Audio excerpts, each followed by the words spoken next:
I am Ferdinand Marcos, and I am the President of the Republic of the Philippines. I stand today on behalf of 110 million Filipinos. Hi everyone, hello universe, it's me again. Naku po mga kababayan, mayroong panibagong witness na naman, isang counselor from Laguna. Naku, parang unti-unti na yata lumilinaw ang buong katotohanan. Pag itong mga pulis guys, ang magsalita, panigurado yan. Timbog yung yung mastermind talaga, no? So dahil dito, ito si Gretchen Barreto, kababaeng tao, pero hindi mo akalain, no? Na ganito pala ang buong pagkatao niya. Kung totoo yung sinasabi ni alias Totoy, no? So isa sa mga sinasabi kasi ni alias Totoy, si Gretchen Barreto ay pumapayag na kitilin ang mga sabungero. Biro mo yun mga bes. Sabi po ng isang opisyal ng isang lugar, hindi ko nababanggitin, kung nagkasala man lang daw ang mga sabungero, itong mga QP, pwede mo naman daw silang bugbugin pero hindi daw papatayin na parang aso, di ba? Oo, totoo yun. Pwede mo naman silang kastiguhin, na pwede mo na sila na hindi papasukin, hindi mo na sila pagtatrabuhin, tanggalin mo sila. Hindi naman yung patayin mo yung isang tao na parang tingin mo aso. Porke ba bilyonaryo ka, may-ari ka, ganun-ganun na lang ang tingin mo sa kapwa mo Pilipino. Remember, Pilipino din ang mga yan. Gusto nila mabuhay, nagtatrabaho para sa pamilya, tapos ganun-ganunin mo na lang. 'Di ba? Tama 'yun. Sinabi ni gobernador ng Ilocos Sur. Basta guys, to. Tama yung sinasabi ng isang opisyal. Na nabasa ko sa sa social media. Tingnan nyo yan, Sabi dito, Gretchen Barreto pumayag tsugihin ang mga sabungero alias Totoy. Alam nyo naman na kasama si Mr. Atong Ang. Yan at saka Alpha. Yan, pag sinasabing Alpha, kasama sila sa nag-meeting. Kasama siya sa pumayag na walain yang mga sabungero. Ngayon, isa sa mga tumaas ng kamay, yan si Gretchen Barreto. Agay. Ibig sabihin, payag siya na pumapabor siya doon sa kagustuhan ni Mr. Atong Ang. Goes. Ito naman si Gretchen Barreto guys, no? Bagay na bagay sa kanya yung pangalan niya, Greta. Targang kontrabida. Kababaeng tao. Walang puso ito. Kung totoo man yung sinabi ni Totoy. So ibig sabihin, kasama pala ito sa grupong Alpha. Goes. Aba, talaga naman. Kaganda mong tao, kilalang kilala ka, artista ka pa naman din, tapos nasasangkot ka sa mga pagpapatay. Parang nasaan ang puso mo? Ika nga, saan ang kaluluwa mo? Natiis mo na ganun na lang? Kikitilin mo yung mga sabungero na napakadami na naghahanap buhay lang para sa kanilang pamilya. Nakakalungkot, 'di ba? Porke bilyonaryo ka, may pera ka, ganun-ganun na lang yung trato mo sa mga kapwa mo Pilipino. 'Di ba mga beswa? Para kompleto detalyado mga kababayan, another magtitistego. Nako, talaga naman, no? Pakinggan niyo po ang interview po ni Miss Pinky Web ng bilyonaryo na in-interview ito isang counselor from Laguna. So yun guys, para kompleto detalyado, panoorin niyo po at ano po ang komento niyo dito. Okay, unti-unti nang lumilinaw guys itong kaso na ito, Magandang gabi po, Ma'am Pinky. Kanina po, inilahad ninyo doon sa report ni Joash na nagkaroon po ng ambush attempt. Lilinawin ko lang po, noong 2021, ang sabi ninyo, pauwi kayo, 1 a.m. at meron 2 Fortuner at 2 motor ata na hinarang kayo at nagpaputok. At parang ang sabi po, halos 200 bala. Ano po nangyari? Kayo how were you able to escape that? Marami nga pong nagtaka kung bakit po ako nabuhay nung time na yon. June 29 po yun, 2021. Yung mga tao na po, after nung shootout sa akin, sila na po yung naglabas sa akin sa sasakyan dahil nag-automatic lock po yung sasakyan ko, nag-total wreck po. Marami pong nagtaka na pagbukas po nila ng pinto, bigla po ako lumabas at buhay po. Wala po naging tama po ng bala, mga dalos lang po mula po sa bubog ng sasakyan. 200 bala, Councilor? Yes, po, kulang-kulang 200 na bala po. At ni isa wala akong tumama sa inyo? Wala pong tumama. At May nasundan na rin po. Opo. Nung nakaraan pong 2008, pinagtangka na rin po sa akin, inambush din po ako. 97 na bala naman po. Wala rin pong tumama. Pagkatapos po nung nangyaring yon, ang sabi nyo, yung mga humarang din po sa inyo, ang humila sa inyo, sa inyong sasakyan, mag-isa kayo, sabi nyo wala kayong driver. Yung pong mga bystander na po, yung I see. pagkaalis po ng mga namutok sa akin, kala siguro nila patay na ako. So nag-aalisan na po sila. And yun po, yung mga taong sumaklolo po sa akin ang nagbukas na po ng sasakyan ko kasi nag-automatic lock po yung mga pinto. Bulletproof, I assume, yung sasakyan, sir. Hindi po ma'am, total wreck po yung sasakyan. Nakikita niyo po yan ma'am sa nung interview po ako sa GMA. Opo. Opo. At obviously, may police report po nito nung June, nung 2021, maybe a day after. Ang totoo niyan ma'am, sa media lang po yan lumabas. Pero yung mga police report po, kaya po ako nagtaka, after 31 days po, saka lang po nagkaroon ng proper investigation. Nung pong nagreklamo na ako sa DILG. Noong Kaya alam ko nagreklamo po, po kayo saan, sir? sa DILG po, nagpadala na po ako ng letter noon kasi barangay captain niya po ako noon. Inambush nila ako tapos wala pong nangyaring proper investigation. So nag-letter po ako sa DILG. Saka lang po nagkaroon ng investigation yung R7 and combined po ng PNP Calamba. After 31 days, ma'am. Kaya po malaki ang suspecha ko na talagang mga pulis po ang nag-ambush po sa akin panahon. Ano ho ang motibo sa palagay ninyo sa naging pagtangkang pagpatay sa inyo? Nung panahon na yun, ma'am, ang mga patayan naman nangyayari dito sa atin, panahon po ng mga high value target eh. Kaya po nasa isip ko noon, nilagay din po nila ako sa high value target ng PNP. Dahil, Pero bakit ho kayo high value target? hindi ko po alam, ma'am, kung bakit nila ako na inilagay sa high value target. May nakapag-inform lang po sa akin na mga pulis din, na mga kaibigan ko po. Kasi dati rin po akong pulis. Dati kayong pulis, naging barangay captain at ngayon councilor. At ang sinasabi nyo nga, medyo malaking palaisipan sa inyo bakit hindi nagkaroon ng masusing investigasyon after that ambush attempt. Yes po, ma'am. Sa kabila po noon, nung maging city councilor na po ako, tuwing lalapit na po yung anniversary ng ambush sa akin, taon-taon po ako nagpapadala ng email sa Office of the President sa Malacanang, sa DILG, sa NBI, sa NAPOLCOM, ARD, sa aming pong PD.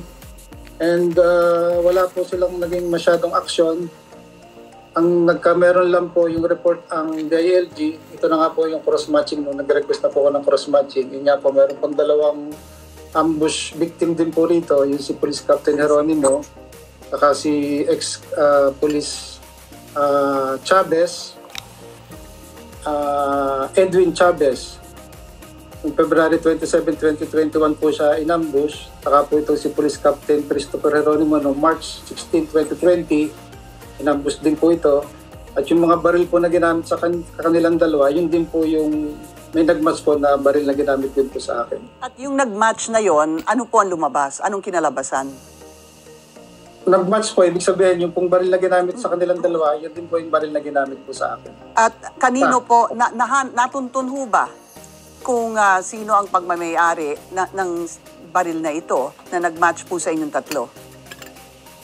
Wala pong napangalanan kung kanino po yung may-ari, pero yung pong dalawang pulis na pinatay din po na yan ay nasa HBT rin po ng panahon na yan. Ay nasaan, sir? High value target din po ng PNP. Babalikan ko lang po ulit yung tanong ko. Ano ho ang iyong teorya at bakit kayo high value target?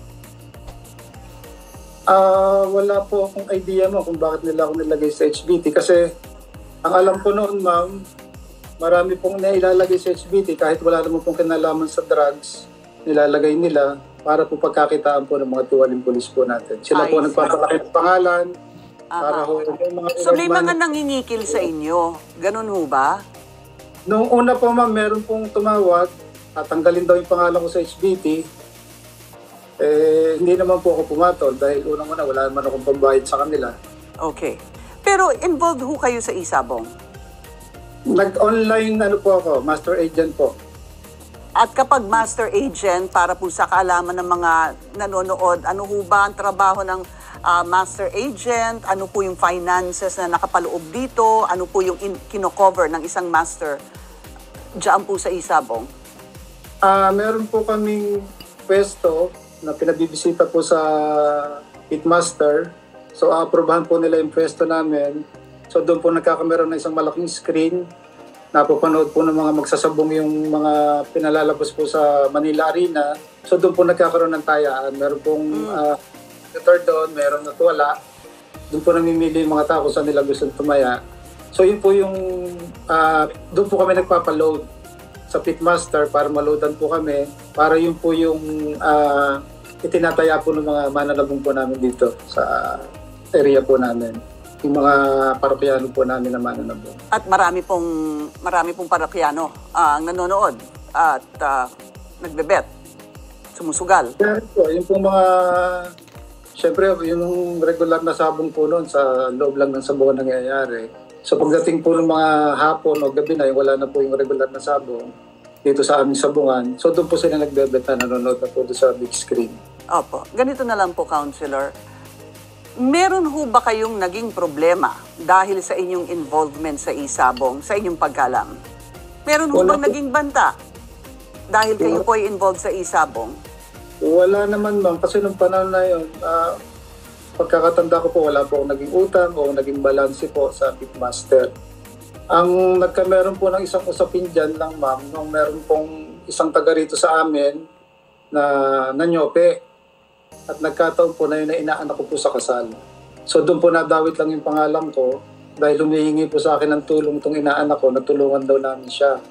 At nasabit nga daw siya kay, dun sa pitmaster. At sino ang pitmaster?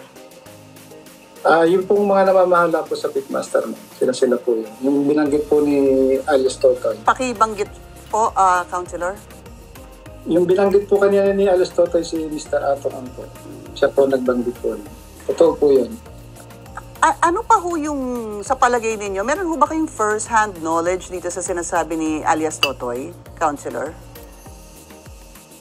Bali nung po kasing ma-ambush po ako, medyo hindi naman po kadilima nun. So, bilang isang pulis po, kilala ko rin naman po halos na po ng pulis dito sa Laguna. Nagkikita-kita po kami. Kaya yung iba po doon, talagang namukhaan ko po yung iba. So, ang nangyari nga po noon, nag-request din po ako nun sa Crime Lab, sa SOCO, ng mga legal operation po, ng mga intel operative namin dito, para mag-cross-matching din po sa mga nangyaring ambush po sa amin, sa akin. So wala po pong report yun kung meron pong nag-match. Kasi ang ano ko po noon, mapangalanan kung sino yung mga gumagamit po ng baril na yan. Ginagamit ng mga ambush. Kaya po nag-request nga po ako ng mga legal na operation po ng mga operatiba po namin. Sino ho ang sa palagay ninyong nasa likod ng inyong pag-ambush? Yung ambush attempt?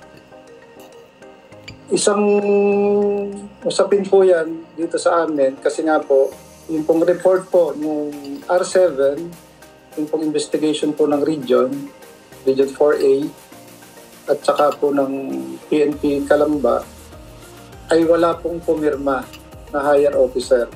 Kaya po ako nagtataka, ba't wala pong pumirma? Kaya hindi po nila may labas yung report. So siguro po yung mga dapat na pipirma doon, siguro po siyang may kinalaman kung bakit po hindi nila nilabas yung report. At after 1 days po bago sila nagpa-investigate. Kilala niyo ho ba si Mr. Atong Ang? Yes po. Actually, nakakarating po ako sa farm niya, sa Sinuluan. Okay. And ito pong sinasabi alias Totoy na allegedly si Mr. Atong Ang daw ang mastermind dito sa missing Sabongeros. Is there anything that you know about this? Meron ho ba kayong maibabahagi hinggil dito sa sinasabi ni alias Totoy? Because I think he's appealing to you na maging testigo din.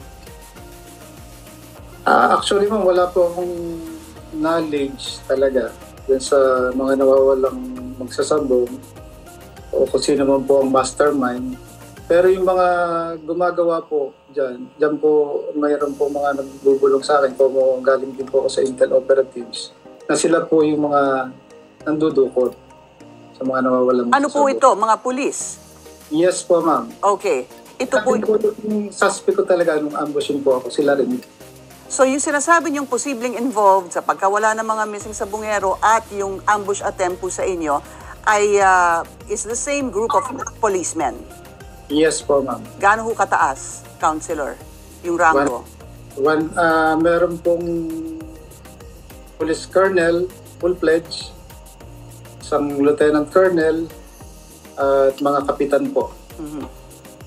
Are you ready to identify them, sir? Siguro po sa proper venue na lang po, ma'am. So, kayo ho ba ay tatayong testigo laban dito sa mga pulis na sinasabi niyong involved dito sa kaso ng mga missing Sabongeros? Yes, ma'am. 4 na taon ko po inantay itong tamang pagkakataon, ma'am. At ngayon po nga po sa deklarasyon po ni Totoy o ni Dondon, nagkaroon na po ng linaw. At kailan ang meeting niyo with Secretary Boying Remulla, Counselor? Ina-arrange ko lang po sa attorney ko po para po pag-harap ko po kasama ko na rin po ng mga abogado. Pero lilinawin ko lang po bago tayong magtapos, ang inyong alam, as far as you know, are policemen. Hindi niyo po isinasama si Mr. Atong Ang. Wala ho kayong personal knowledge. Kinaklaro ko lang po. Yes, ma'am. Wala po akong personal knowledge, pero kung ano man po yung lumabas sa investigasyon po ng ating PNP, malaki po ang tiwala ko sa ating Chief PNP, kay General Torre, at sa ating pong SOJ, kay Sir Remulla, na magkakameron po ito ng malinis at tapat na investigasyon para pumibigyan po ng katarungan yung mga ambush victim po dito. Actually, marami kami in-ambush dito eh. Siguro balitaan nyo naman yan. Dito sa Laguna, mga nilagay po nila sa high value target. Ang tingin ko po, ang nangyari dyan, doble kabig eh. Nilagay po nila ako sa HBT para sa reward money, tapos meron din sila matatanggap sa online sabon. So yun mga kababayan, napanood nyo yung interview ni Miss Pinky Wave dito kay Councilor Alvin ng Laguna. Sabi sa inyo pag talagang kumakanta, ika nga, pag ito, mga pulis na ito, kumanta, wala na, tapos na ang sabong mga kababayan, no? So dahil dito mga bes, ito po si Atong Ang, no? Hindi ko alam kung anong date ito, pero pakinggan niyo po yung kanyang sinabi. I think parang pagbabanta, ano? Kayo na pong balang humusga, mga kababayan. Ano po ang masasabi niyo dito bago natin i-play? But before that, don't forget to like, hit the button bell para lagi kayo update sa aking mga upload videos. Eto na. Ako nakatingin ako sa inyo yan. Tingnan nyo maigi kung ano mangyayari sa inyo. Okay? Kapareho nito mga manyonyopi na to. Huling beses ko pa ito sasabihin sa inyo. Although alam ko naman, medyo natahimik na. Kayo mga manyonyopi kayo, yung mga nagpapasok na manok sa amin, although napigilan na yan, na huwag na kayo papasok sa teritoryo namin. Na maglalabang kayo ng manok, na tapos pupusta kayo sa kabila, alam niyo na kung ano mangyayari talaga sa inyo dyan. Wala ka kwenta-kwenta, pera lang yan. Kayo mga agent, ayusin na natin. Hanggang di pa kayo nasasaktan, tigilan niyo na yan. Tama na yan. Mga kababayan, ano po ang masasabi niyo sa sinabi ni Atong Ang? Kayo na pong balang humusga mga bes. See you again guys sa aking mga next upload. Abangan po natin ang issue na ito. No? Marami pa yan. Kaya for sure, mabibigyan ng hustisya itong mga sabongerong nawawala, mga kababayan. Dumaan sa wall ko ito, kaya nakita ko, napaisip ako tuloy. Kayo na pong bahala guys, mag-isip din, no? At kung magkomento. See you again guys on my next upload. Bye bye bye and babush. God bless Philippines.